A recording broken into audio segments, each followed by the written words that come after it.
C'est désormais dans les petits papiers depuis plusieurs semaines, même depuis plusieurs années, étant donné que Aymeric Laporte devait déjà signer à l'Olympique de Marseille à l'été 2023. L'international espagnol est plus proche que jamais du club olympien, son club de cœur, un club qu'il a toujours charmé de loin. On se rappelle quand il était à Manchester City, il avait notamment réalisé quelques tweets sur le stade Vélodrome. Il s'était déplacé au stade Vélodrome en 2020 au mois d'octobre, si je me rappelle bien.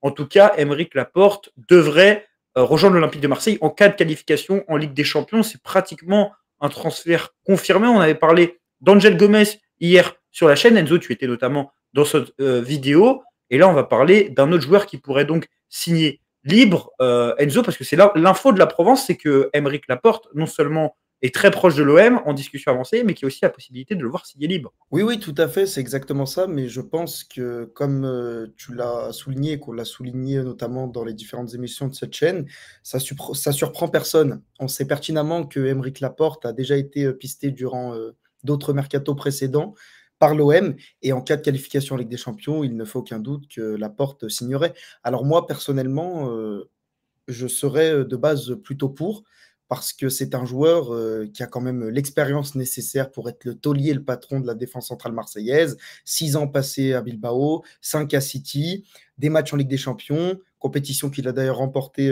avec Pep Guardiola à Manchester City.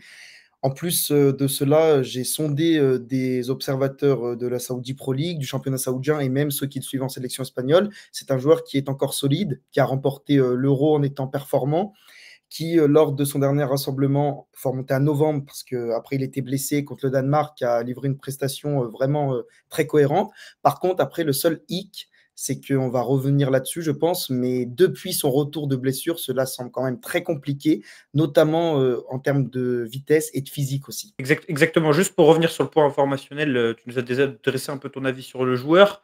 Donc la Provence rappelle que l'OM a essayé de l'enrôler au mois de janvier. On rappelle que ça s'est pas fait pour des raisons salariales essentiellement et pour les coûts. Certainement, Al Nassr qui devait demander une indemnité. Benatia en avait parlé à l'équipe et selon certaines indiscrétions, le joueur pourrait être libéré en cas de transfert cet été. C'est vrai que c'est une nouvelle quand même importante, le fait que Aymeric Laporte puisse être libéré, parce que déjà, c'est un joueur qui revient d'Arabie Saoudite, donc qui revient avec des gros émoluments. C'était un des défenseurs centraux les plus chers de l'histoire, je crois que lorsqu'il a signé à City en provenance de Bilbao.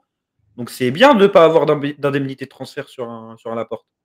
Oui, oui, en quel cas il arriverait libre et du coup libre de tout contrat, c'est sûr que c'est avantageux par rapport au joueur et à l'expérience qu'il est. Et c'est la preuve, encore une fois, que l'Olympique de Marseille peut enrôler des internationaux et des joueurs quand même de renom confirmés au plus haut niveau. On parlait d'un international anglais hier avec Angel Gomez, là on parle d'un international espagnol. On va faire un petit zoom sur le profil d'Aymeric Laporte. Alors là, on n'est pas du tout sur un joueur qu'on ne connaît pas et qu'on ne va pas présenter, on est sur un joueur qu'on a déjà tous regardé, qui fêtera son 31e anniversaire dans une petite vingtaine de jours, vu qu'il est né le 27 mai 1994. 31 ans pour Aymeric Laporte, défenseur d'1,91 m, gaucher, franco-espagnol, un temps en équipe d'espoir française, mais qui a finalement opté pour la sélection espagnole sur le tard. 40 sélections internationales, 1 euro remporté, comme tu l'as dit. Une demi-finale en 2021 ou pas? Je me Oui, demande tout s'il à était fait, déjà en avec Luis Enrique, oui. Mm. avec Luis Enrique. Du coup, comme on l'a dit, un vainqueur du dernier Euro. On est en somme sur un joueur qui a connu une carrière en tant que défenseur central assez louable en Europe. Il est resté un certain temps à l'Athletic Bilbao. On se rappelle, c'était un défenseur qu'on annonçait dans tous les grands clubs européens, lancé par Bielsa, si je ne dis pas de bêtises, en pro. En tout cas, il a joué très rapidement, assez tôt à Bilbao. Si Il c'est pas il a joué à Bielsa, Bielsa a quand même été un de ses mentors. tout à fait. Aujourd'hui, il est en Arabie Saoudite depuis 2 années et on va clairement le comprendre. Ça va être une des grosses problématiques de cette vidéo. C'est que Laporte, si on doit se cantonner aux joueurs qu'on a connus en Europe, si on reste sur l'analyse de City, on a un des meilleurs défenseurs du monde, sauf qu'en fait, il joue plus en Europe depuis 2 ans, donc c'est quand même à prendre en compte. Si on parle du joueur en général, tu penses quoi de son profil, dans l'absolu, du profil de défenseur d'Aymeric Laporte? Alors, dans le profil, dans l'absolu d'Aymeric Laporte, c'est un joueur qui est vraiment propre techniquement dans les relances, qui certes est un petit peu lent, donc on peut avoir un petit doute sur lors des transitions, mais après, il faut aussi évaluer et puis prendre en compte le fait s'est expatrié en Arabie Saoudite depuis 2 ans. Moi, de base, comme j'ai toujours dit, je ne suis jamais fan lorsqu'un joueur s'expatrie en Arabie Saoudite et revient après en Europe. On sait que le dernier qui a fait ça à l'OM, c'est Luis Felipe, ce qui n'est pas une grande réussite. Hein, voilà. Aubameyang, à un poste différent, ça l'avait été au contraire. Mais après, Aymeric Laporte, de base, là, vraiment, ça m'a freiné, notamment les derniers extraits qu'on a pu voir sur X ou même les suiveurs de championnat qui me disent vraiment que depuis que Aymeric Laporte est revenu de sa blessure, c'est très, très compliqué et notamment sur le plan physique. Donc, c'est ça qui m'inquiète un petit peu et qui me laisse douter. Alors que avant, certes, il était blessé, mais je trouvais, et puis on m'avait dit qu'il avait encore le niveau européen. Mais après, c'est vrai qu'il enchaîne les blessures, peut-être pas au top physiquement, donc une petite réserve quand même. En tout cas, les qualités d'Aymeric Laporte, qu'on peut dire, c'est que c'est un excellent relanceur, défenseur de la formation espagnole, parce qu'il est formé à l'Athletic Club Bilbao, qui a été un patron à City sous Guardiola, qui s'en est allé après la victoire finale en Champions League, qui a disputé la finale de Champions League à l'année 2021, où il formait une charnière centrale avec Ruben Dias. Gaucher, l'OM n'a pas de central gaucher de qualité. On a recruté Lilian Brassier cet été, on joue avec Kondobia actuellement. Alors, moi, je trouve qu'en termes de profil, dans l'idéal, si on enlève la blessure récente, si on enlève le fait qu'il est en Arabie Saoudite, en termes de qualité, en théorie, Aymeric Laporte, tu peux pas faire mieux quand tu es l'Olympique de Marseille. Maintenant, il y a des interrogations et qui sont légitimes. C'est-à-dire que même si on est sur un joueur de qualité, si aujourd'hui il est atteignable pour l'OM, c'est aussi parce qu'il y a des conditions. Parce qu'il revient de 2 ans en Arabie Saoudite, parce qu'il a 31 ans, parce que peut-être que physiquement, c'est plus le même joueur. Il y a des interrogations qui méritent d'être soulevées. On ne peut pas dire que c'est une recrue parfaite, idéale. Comme par exemple Benasser, quand il a signé à l'OM, on disait que c'était un joueur qui a eu un très gros niveau. Laporte aussi a eu un très gros niveau, plus que Benasser, parce qu'il a atteint, lui, le gratin du football mondial, parce qu'il a remporté des titres internationaux en club et en sélection et pas n'importe lesquels.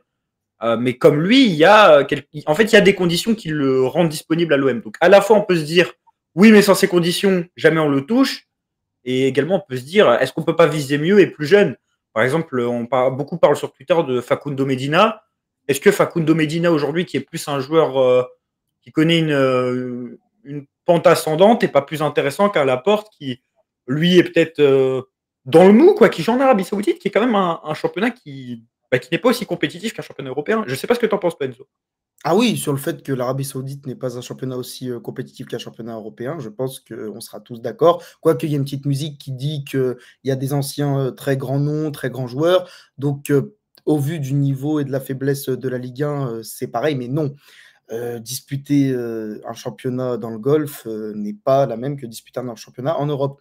Mais par contre, après, sur le fait, tu parlais de la rumeur Medina, moi, honnêtement, je pense que certes, même si on peut avoir quelques interrogations, attirer un joueur de la trempe de Laporte, comme tu l'as souligné, c'est une opportunité de marché.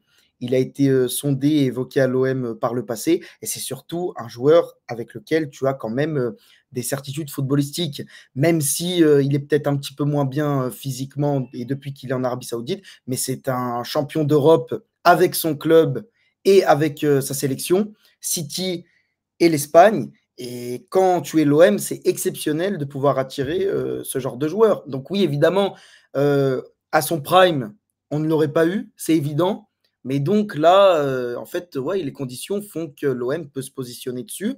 Mais par contre, après, je pense que dans les matchs européens, s'il retrouve, oui, il retrouve même, il a un niveau européen en Ligue des Champions, il va faire énormément de bien et il va venir solidifier l'arrière-garde marseillais qui pose quand même d'énormes problèmes cette saison. Ouais, l'arrière-garde qui pose problème. Moi, ce qui est intéressant avec Laporte aussi, c'est l'expérience, quoi. On est comme sur un joueur qui a 121 matchs de Première Ligue, 161 de Liga, 38 rencontres de Champions League, dont une finale sûre en 2021, et je ne sais pas s'il a joué celle de 2023. 25 matchs d'Europa League, on l'a affronté en plus en Europa League lorsqu'il était du côté de l'Athletic Bilbao. Donc en fait, une expérience qui est exceptionnelle, même si on veut parler de Champions League asiatique. Bon, ça s'est mal passé il y a quelques jours, mais il a été jusqu'en demi-finale avec Al Nasser. Donc il y a le côté expérience, il y a peut-être aussi le côté encadrement de Leonardo Balerdi. Je pense qu'il y a une complémentarité entre les deux qui peut être intéressante, et je pense que Laporte peut être ce défenseur qui va permettre à Balerdi de rester un patron, mais d'avoir un patron aussi à côté de lui. chose qu'on n'a pas vraiment eu à l'OM sur les 3 dernières années, où Balerdi est vraiment à un niveau de patron de la défense, et où en fait on a soit eu un Mbemba qui brillait offensivement et qui défensivement était un très bon joueur, mais que du coup a été mis à la cave, soit eu une défense sous l'année dernière, en gros, avec tous les coachs qu'on a eu qui étaient assez friables, et cette saison vraiment c'est du bricolage en fait. On le met pas assez en avant, et il faudra le prendre en compte lorsqu'on fera le bilan de la saison de Roberto De Zerbi. Et globalement, c'est un entraîneur qui a dû bricoler avec sa défense autour de Balerdi toute la saison. Bah, c'est évident. Puis même quand tu regardes le secteur défensif marseillais cette saison, il y a aucun, joueur, qui joue à son poste. C'est-à-dire que tu n'as quasiment, aucun central à chaque fois qui est aligné, dans l'équipe. Kondogbia, ce n'est pas son poste, original. Garcia, lorsqu'il, joue dans l'axe à 3, c'est pareil. Donc, oui, évidemment que en fait, tu n'as pas de certitude défensive à l'OM et ce depuis des années. Donc évidemment que tu as Balerdi, mais Balerdi n'est pas, un taulier énormément expérimenté de la trempe d'un Aymeric Laporte, par exemple. Tu vois. Et ça manque réellement à Ouais. l'OM. Justement, le taulier Émeric Laporte, taulier en sélection et en club, alors absent au mois de mars lors du dernier rassemblement de l'équipe d'Espagne pour une blessure à l'ischio. On va voir que généralement en Nations League, cette saison, il dispute toutes les rencontres à 90 minutes, 90 minutes, 90 minutes, 90 minutes, 90 minutes. Alors, je regarde pas la sélection espagnole, mais est-ce que c'est à côté de Koubarsi? Est-ce que c'est à côté de Robin Lenormand? Je sais pas, peut-être que tu sais, peut-être que tu sais pas.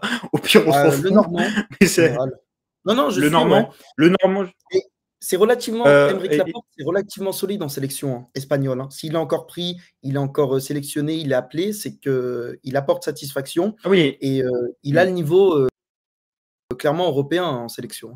Parce qu'il y a un autre point qu'on n'a pas évoqué, mais qui est logique, c'est qu'il est aussi adapté au style de jeu de Roberto De Zerbi, dans le sens où le style de jeu de l'équipe d'Espagne est un jeu relativement séduisant de possession. Il a joué également du côté de Manchester City avec Pep Guardiola, qui est clairement l'entraîneur qui a la plus grosse filiation avec Roberto De Zerbi. Enfin, avec qui Roberto De Zerbi a la plus grosse filiation, c'est plus inverse que. Je pense que Roberto De Zerbi reconnaît plus Guardiola que l'inverse, même si Guardiola a énormément de respect pour De Zerbi. Mais il y a aussi ça, en fait, profil expérimenté, adapté.